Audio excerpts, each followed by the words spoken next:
Ще победя всички до един! Чувате ли ме? Киоя! Нямам друг избор! Пегас!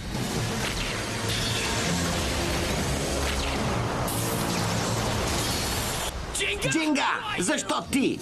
Сега, Хорусиас, мистичната зона!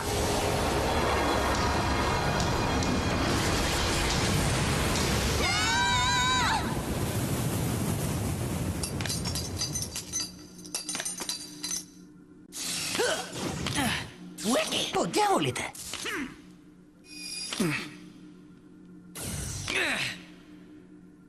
Как смееш да заставаш на пътя ми? Време да си уредим сметките веднъж завинаги! За какво говориш, Киоя? Трябва да се успокоиш! Джинга, не ми казвай, че си забравил кой съм. Казах ти от самото начало. Аз не съм отборен играч. Тръгнах с вас само за да победя всички притежатели на звездния фрагмент, включително и теб. Това беше единствената причина да приема. Киоя! Киоя, приятелю! Но ти работи толкова упорито, за да стигнеш до тук. Защо говориш така след всичко, което преживяхме? Точно така, Киоя! Слушай, щом искаш да се биеш с мен, няма да се крия. Не съм такъв човек. Ще приема предизвикателството, но каква полза от това? Да се бием помежду си. Кажи, можем да уредим нещата след като попречим на завръщането на Немезис. Нали така, Киоя? Точно сега ние трябва да работим заедно. Юки, Дайнамис, Кинг, ти и аз, като отбор, всички заедно. Не разбираш ли? Всички заедно?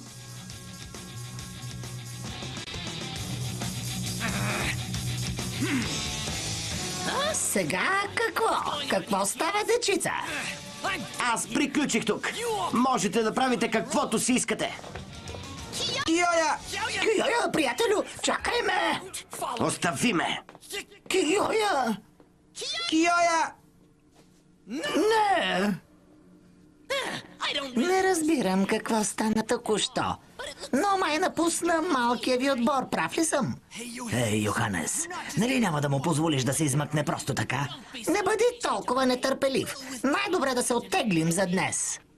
Да се оттеглим? Оказа се, че врагът не е толкова силен. Хубаво е, че научихме този факт. Да вървим! Йоханес, май нямаме избор. Чакайте. Бягате ли? Скоро пак ще се позабавляваме. Чао! Джинга? Джинга? Киоя! Киоя, приятелю, защо си тръгна? Защо ме изостави? Бенкей!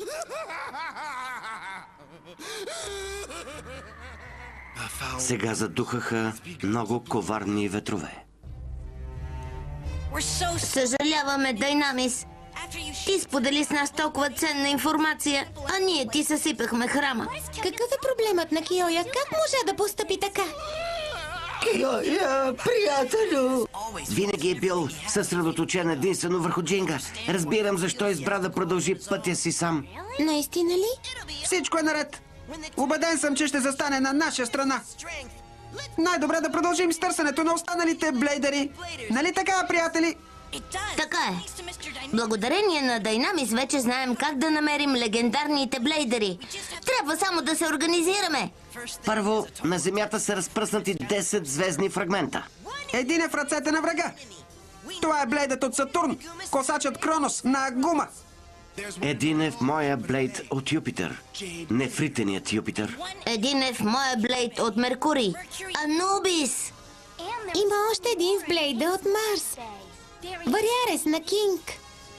Един в моя блейд на 4-те сезона. Есенното съзвездие на космическия Пегас. И един в Лион на Киоя от пролетното съзвездие Лъв. Знаем, че Раюга има блейд от лятното съзвездие Дракон. Елдраго, разрушителят. Той е още по-странен от Киоя. Един от оставащите легендарни блейдъри притежава блейда от Венера, Кецалкоатъл.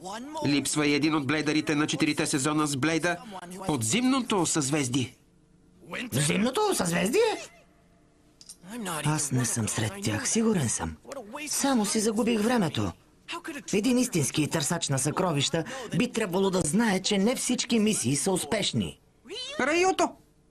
Успех, легендарни блейдъри. Вече се познаваме. Ако имате нужда от моята помощ, само ми се обадете. Благодаря, Раюто. Задължени сме ти, че ни помогна да се справим с врага. Най-добре да се фокусираме или върху Кецалкоатъл, или върху Блейда от зимното съзвездие. Кецалкоатъл или бледът от зимното съзвездие? Зимните съзвездия са близнаци, голямото куче. Не, Гарсия. В никакъв случай. Тогава, Ами, телец? мислиш ли? Защо не? Съзвездието на моя бик, телец, също е зимно съзвездие. Може би пък аз? Масамуне! Какво? Какво? Блейдърите на 4 сезона? Точно така. Оказа се, че има 2 вида легендарни блейдъри. Да, звездният фрагмент е в блейдовете от зимата, пролетта, лятото и есента. Есенният е Пегас на Джинга, а пролетният – Лион на Киоя. Летният е Ел Драго на Раюга. Остана само този от зимното съзвездие. Блиц Страйкър на Масамуне от съзвездието Еднорог. То е зимно съзвездие. Също както и моя бик. Сега разбирам. Страйкър на Масамуне може да притежава силата на фрагмента и той да се окаже легендарен блейдър. Масамуне може да е един от вас, но още да не се е събудил. Тогава ние ще го събудим. Понякога Масамуне се нуждае от повече време. Добър план. Справихте се чудесно с търсенето, деца. Отлична работа, наистина. Моят орел е от лятно съзвездие. Съзвездието Орел. Блейдът на Раюга вече има частица от звездния фрагмент. Следователно... Ей, Цубаса! Слушай, Масамуне трябва да бъде притиснат. Затова смятаме да организираме голям турнир на остров Бейстър. Ще се радваме и ти да участваш. Аз ли? Ще бъде хубаво да присъстват силни блейдери. Добре, ще си помисля. Добре, ще се видим на състезанието. А, да! Кажи ми как е Кента. Кента? Познавам го, знам, че тренира много усилено. Но дали е щастлив? За какво говориш, Джинга? Мислехме, че Кента е с теб. Само духом. Кента е добре, наистина. Поздравявате. Цубаса? Това е хубаво. Какво точно е намислил? Напредва ли? Дали напредва? Спокойно, остави Раюга на мен, Цубаса. Моля те, не споменавай нищо пред Джинга и останалите. Не искам излишно да се тревожат за мен. Работата е там, че трябва сам да разбереш за какво става въпрос, Джинга. Сам ли? Когато му дойде времето.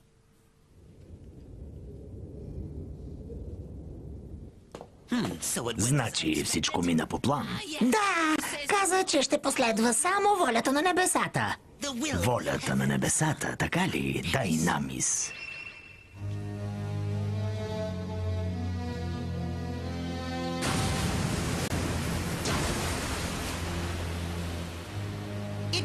Можем да уредим нещата след като спрем злото и попречим на завръщането на Немезис.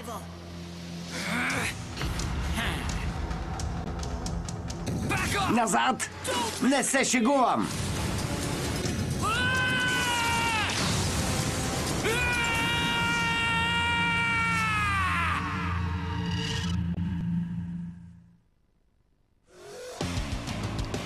Ролите озвучиха артистите Нина Гавазова, Ася Бартанова, Александър Воронов, Николай Николов, Здравко Методиев. Преводач Йорданка Василева. Тон режисьор Димитър Кокушев. Режисьор на дублажа Димитър Кръстев.